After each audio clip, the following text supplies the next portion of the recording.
Imagine crossing paths with someone who blasts into your world like a supernova.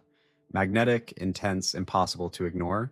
You feel truly seen, understood, and irresistibly drawn to them, as if the cosmos conspired to unite your souls. And yet the bond won't endure. It splinters, it aches, and it leaves you asking, why would the universe bring me someone so potent only to remove them? Today we probe that haunting question through Jungian psychology and the timeless insights echoed by mystics, philosophers, and therapists. You're about to see that the relationships you're not meant to hold may be precisely the ones your soul most urgently requires.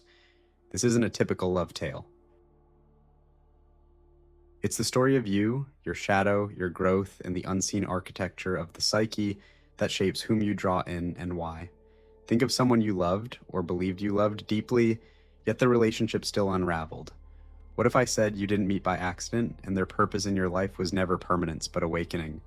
As Carl Jung taught, each person we encounter is a mirror showing not only who we are, but more profoundly the parts we've yet to recognize. Jung named this the shadow, the unconscious facets of self we repress, deny, or fail to notice.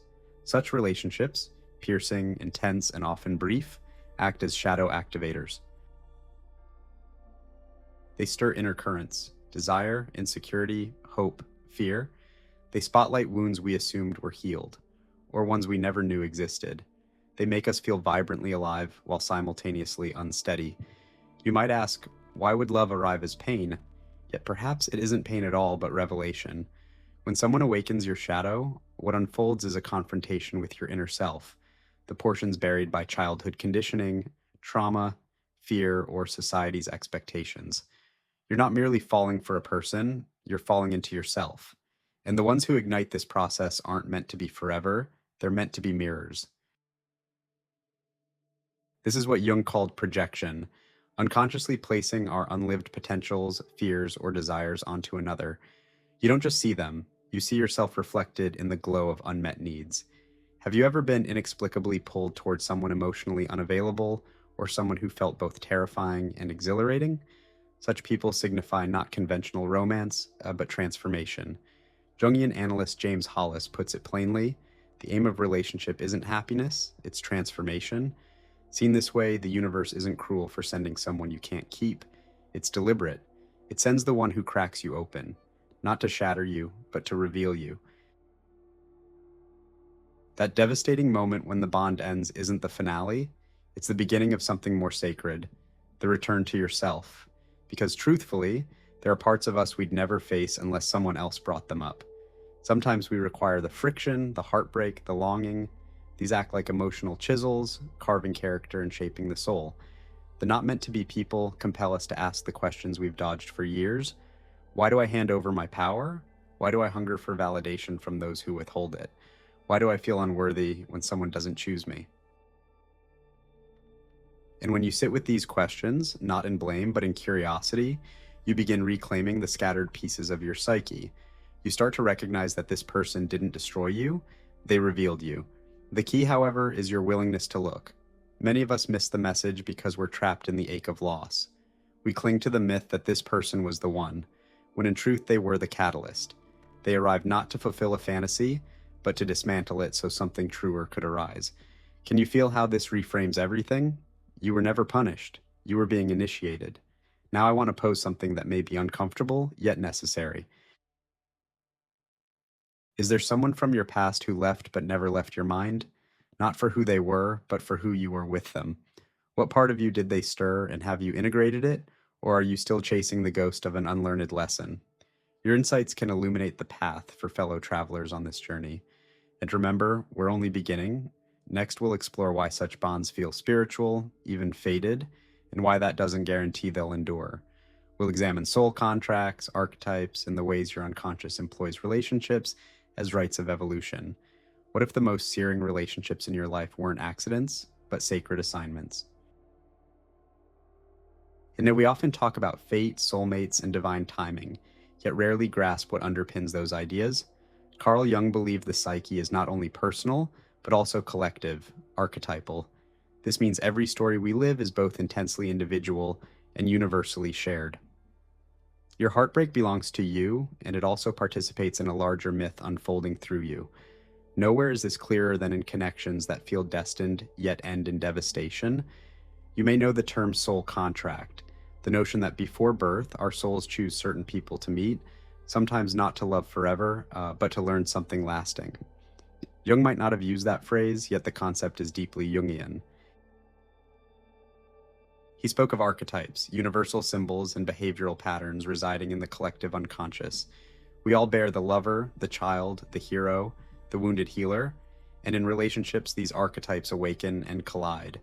Have you met someone who felt like home, yet was chaos, who electrified you and left you unsteady? That's more than chemistry, it's an archetypal encounter, a dance between the known and unknown within you. These bonds aren't random, they're symbolic, rituals in disguise. When someone rattles your soul, your unconscious speaks. Look here. This is where you've hidden something sacred. Often the ones we're not meant to keep hold keys to those hidden rooms inside. Here's the paradox. The stronger the archetypal pull, the likelier the relationship collapses under its own weight. Why? Because archetypes are outsized. They belong to myth and symbol. Projected onto real people, they warp reality. We stop seeing the person and instead behold a fantasy, the rescuer, the redeemer, the one who will finally complete us. Yet no human can carry the burden of being another's salvation. That's why such relationships blaze brightly and then end abruptly. They're not meant to endure forever. They're meant to be transcended, and when we don't release the projection, we suffer. We chase the illusion, believing that different choices would have made them stay. The truth is, they didn't arrive to stay. They arrived to transform. Psychologist Robert A. Johnson, a student of Jung, wrote in We, his book on romantic love, that falling in love is a kind of sacred madness that lets us glimpse the divine in another. But the real work starts when the projection fades and the god or goddess we adored becomes human. Then the relationship either matures into authentic connection or dissolves, its symbolic task complete. So ask yourself, what story were you trying to live through them? What need did they awaken? And was that need truly theirs to fulfill, or always yours to claim and heal? Here's the heart of Jungian growth, reclaiming projections and retrieving the soul pieces you placed in someone else's hands. When you do, heartbreak becomes sacred and pain turns into a portal. You shift from, why did this happen to me, to what did this awaken in me?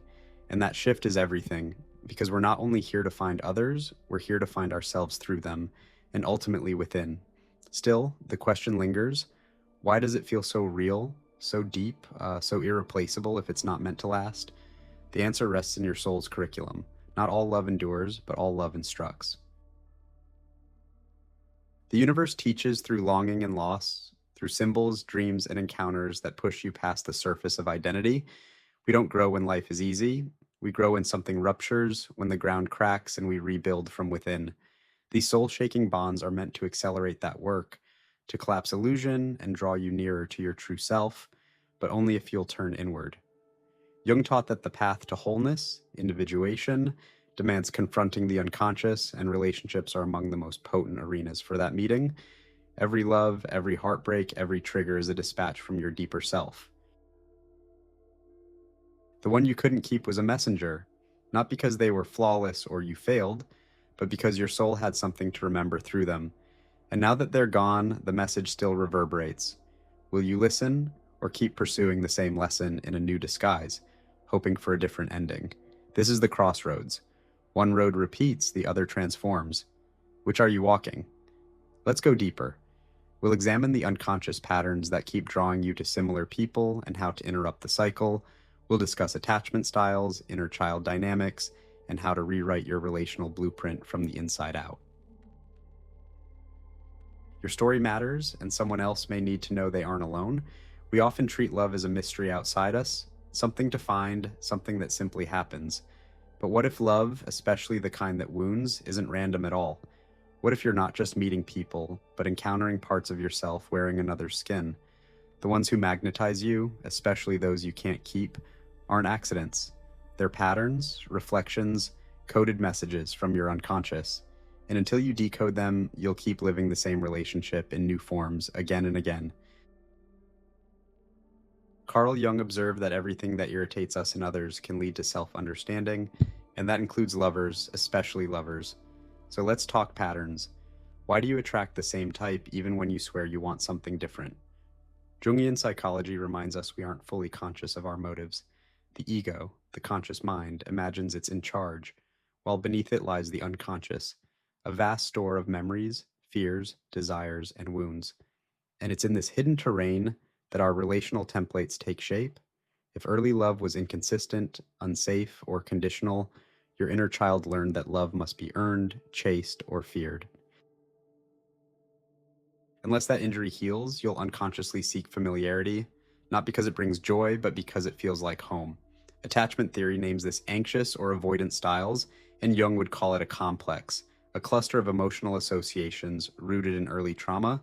So when someone activates your attachment wound, pulling you close, then pushing you away, it may be your psyche restaging an old drama, hoping to rewrite the ending. But here's the truth. You can't revise the past by reenacting it. You heal it by facing it. These intense, fleeting, bewildering bonds are opportunities. They expose your blueprint and reveal what you believe about love, worth, and self. You might protest, I knew they weren't right, yet you stayed, you hoped, you tried to prove your value. Why? Because your unconscious wasn't seeking a partner, it was seeking redemption. It was attempting to resolve the unresolved, to be chosen where you once felt abandoned. That hidden script steers attraction, and without awareness, it keeps directing your life, and you call it fate. Becoming conscious of your patterns changes everything. You reclaim your power. You stop casting the one who hurt you as villain and start recognizing them as mirror.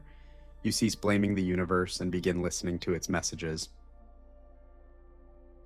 Most importantly, you stop outsourcing healing and start the real work of integration. This is where individuation truly begins. You move from projection to ownership, from victimhood to authorship. You realize the love you chased outside is the love you've withheld within. So how do you break the cycle? First, by witnessing your patterns without judgment, becoming the observer of your attractions. Ask yourself, why did I crave their attention? What did they stir? Fear, longing, unworthiness. What old story were they unknowingly replaying? Then honor the wound, not by indulging it, but by tending to it. Your inner child doesn't need another rescuer. They need you to see, hold, and validate their pain. The process isn't easy. It asks for courage, presence, and a willingness to sit with discomfort. Yet this is how you become whole, because those you're not meant to be with are great initiators. They are earthquakes that shake the dust from buried truths. They draw your attention inward and compel you to meet yourself. Seen this way, heartbreak isn't love's end, but its most transformative expression. It strips away illusion, softens the ego, and invites the soul to rise. As Eckhart Tolle teaches, relationships aren't here to make you happy, they're here to make you conscious.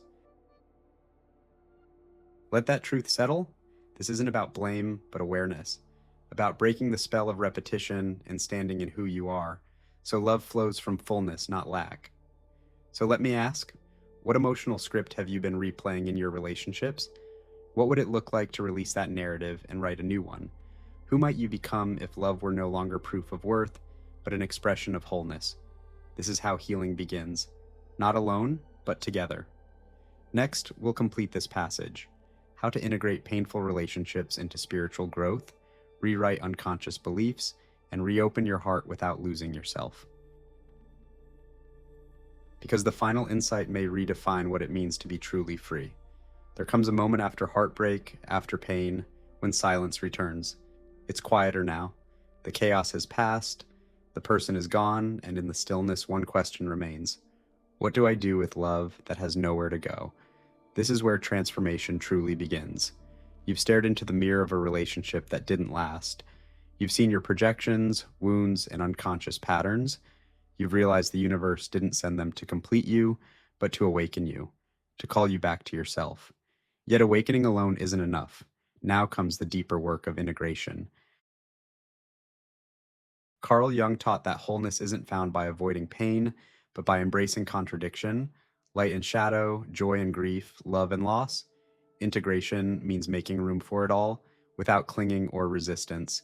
It means holding the truth that someone can feel like a soulmate and still not be meant to remain.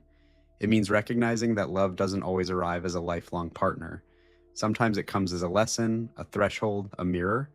And the most profound healing isn't moving on, but moving in, into yourself, your truth, the part stirred by their presence, because the truth is this: the person may be gone, but the parts they awakened are not. They're still here, and they are yours to love. This is how you reclaim your story. This is how you take back your power, by becoming the one who offers yourself the safety, presence, and compassion you once sought in them. By understanding that love isn't bestowed by another, it's something you allow to move through you. The relationship may be over, but the love needn't die. It can transform. Let it fuel your growth, bridge you to deeper self-knowledge, and turn into a prayer whispered to your own heart. I will not abandon myself in the name of love. Because here's the deepest insight: the one you weren't meant to be with was never the destination, but the door that led you back to yourself. You didn't fail, you didn't waste time, you didn't misread the signs. You honored a soul contract that fulfilled its purpose, and that purpose is now complete. You are free, not only from the person, but from the illusion that love must look a certain way to be real. Now you can write a new story, one where love is chosen from wholeness, not hunger, one where worth isn't tied to who stays, but to who you choose to be, with or without a companion, one where every connection is sacred, even when it ends. This is the liberation Jung pointed toward. When the unconscious becomes conscious, you stop repeating lessons, stop mistaking fate for choice, and begin living with clarity, depth, and presence. So what does this mean for your future? You'll still meet people. Some will stay, some won't, but you won't mistake intensity for truth. You'll no longer chase what inflames your wounds. You'll notice projection as it happens and bring it home rather than act it out. You'll understand that every soul you meet is love realized or love remembered. You'll stop asking, was that real? And start asking, what did it reveal? And above all, you'll open your heart again, not because you need saving. This time because you're whole enough to share your soul, not to fill a void, but to amplify your light. As we close, reflect for yourself. Who was the one you weren't meant to keep? Yet who changed everything? What did you learn? Not about them, but about you. Which part of you was reborn when they walked away? The universe isn't cruel, it's wise. It doesn't waste love, but uses it to shape you, wake you, and guide you back to center. So when your heart breaks again, ask not why is this happening to me, but which part of me is ready to emerge. And you'll discover again and again that the end was never the end. It was the beginning of becoming who you were meant to be.